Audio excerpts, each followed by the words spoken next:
hooyo walba markii ay nuujinaysa muhiimada koowaad waxaa waayo in ay cunugeeda uu noqdo hooyada. laakiin haddii uu ku yar yahay macdanta loo yaqaano vitamin D-ga maxaa ay kala kulmaysaa ama maxaa lasoo gudboonaanaya maamada. waxyaalaha lasoo gudboonaani kara way badan yihiin, waa dhibaatooyin badan.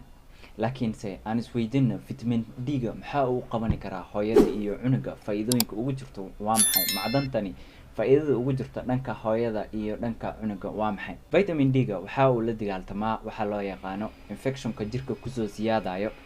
sidoo kale waxa uu koriyaa ama waxa uu ka qayb qaataa koriinka lafaha oo dhanka lafaha ah. sidoo kale waxa uu ka qayb qaataa ilkaha iyo murqaha dhisitaankooda idil. vitamin D-ga waxa kale oo cunuga uu ka celiyaa waxa loo yaqaano autoimmune-ka, cudurka loo yaqaano autoimmune diseaseska. autoimmune diseaseska wuxuu yahay marka waxa waaye jirkii ayaa isla dagaaltamaya, cunugyada jirkii ayaa dhexdooda dagaal ka bilaabanaya, ayaga sidaaba cudur uu ku bilaabanaya.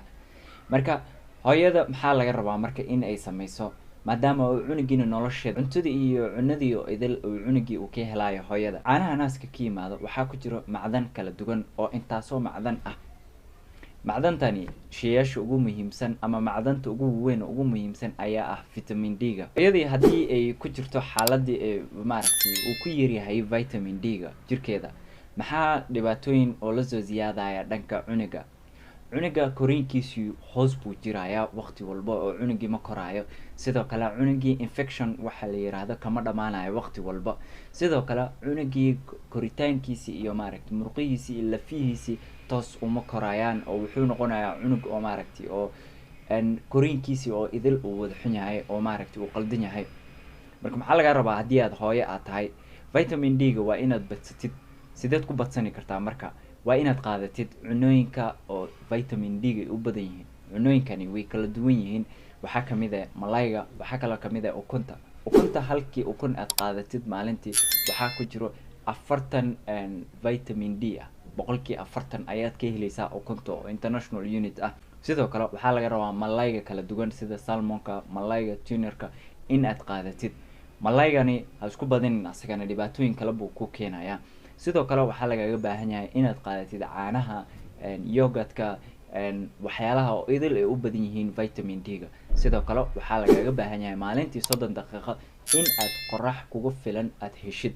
sun exposure waxa loo yaqaano ama qoraxda aad fadhiisatid maalintii waxa ay kugu caawinaysaa jirkaaga in uu breakdown gareeyo oo jijibiyo vitamin D-ga jirkaaga ku jiro oo idil oo u bedelo ama calciumkii u bedelo vitamin D-ga. waxaa faa'iido ah ay ku lahaanaysaa dhanka cunuga in uu vitamin D badan oo adiga uu ka helo oo maaragtay dhanka caanaha uu ka helo. cunugaagina noloshiisi way wanaagsanaanaysaa, jirkiisi koriinkiisina wuu wanaagsanaanaya. vitamin D-ga maalintii supplement ahaan waad u qaadan kartaa oo kaniin ahaan waad u qaadan kartaa. ilaa waa in uu dhakhtarkaaga uu ku soo qoro oo inta ku maaragtay inta loo baahan yahay uu ku soo qoro. gabadha haddii u dhaxaysa 14 sano ilaa 50 sano waxa ay u baahan tahay maalintii inay qaadato 600 oo international unit oo vitamin D-ga ah. laakiin waxa aad sameynaysaa waa inuu dhakhtarkaaga ku soo qoro tani maadaama uu maaragtay vitamin D-ga hadduu jirkaaga uu ku batan iyo maaragtay dhibaatooyin badan aad kala kulmi kartid. waxaan soo gaarnay gabagabadii gunaanidka barnaamijka. fadlan meel walba joogtiin channelka kii laweyna subscribe, like and share-ka. waxaan idin rajaynayaa sidaas iyo nabadgelyo.